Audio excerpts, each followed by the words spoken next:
Bob had a six-pack. Bob had a heart attack.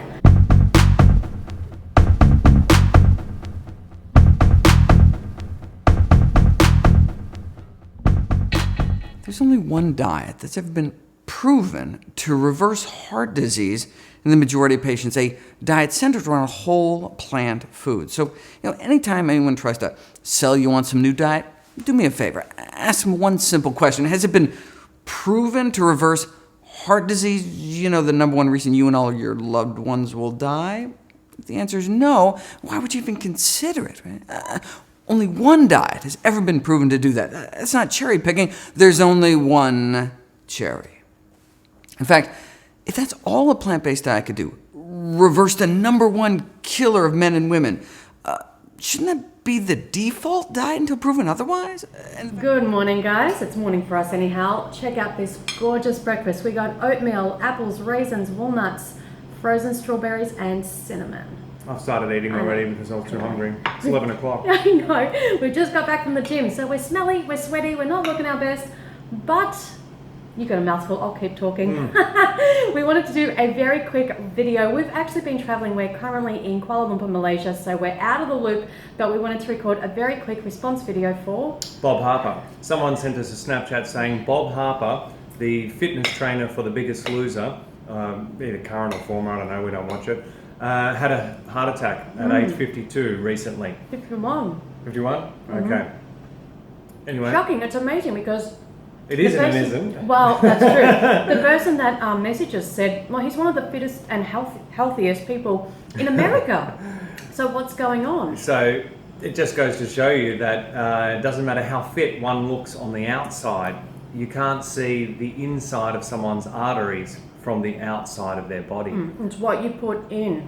Saturated fat and cholesterol are known to cause heart disease, and cholesterol, dietary cholesterol, is only found in animal products. Yeah. So if you've got a diet, and they're much higher in saturated fat than whole plant foods. Yeah, that's right. So if your diet still contains animal products, it doesn't matter how much you work out. It doesn't matter how fit you are. You cannot outrun or out-exercise a bad diet.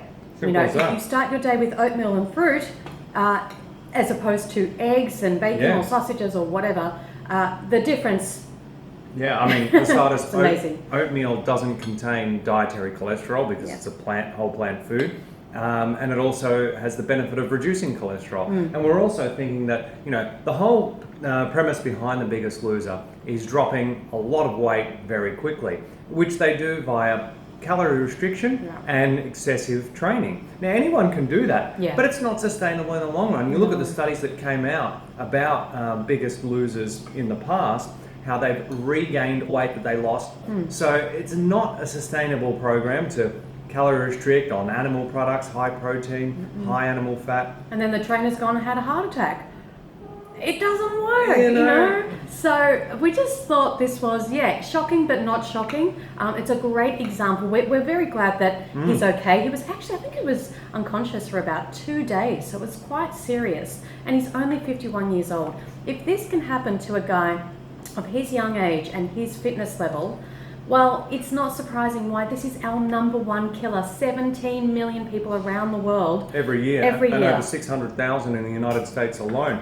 And the other thing I was thinking was, come on, Luca. Well, I'll jump in. The end of the article that we quickly looked at, said, Thank you. blah, blah, blah, blah, but he has heart disease in his family, and we're like, wow. Yeah, and I think it was from it was a clip from CNN, and of course, they basically had to preempt what people would be thinking. Could it be all of the animal products that Bob was eating? Or would people, start thinking like that? We better preempt it and say, heart disease ran in his family. It runs in everybody's family. Because everybody's legs are under the same table, i.e. that every family's eating the same things.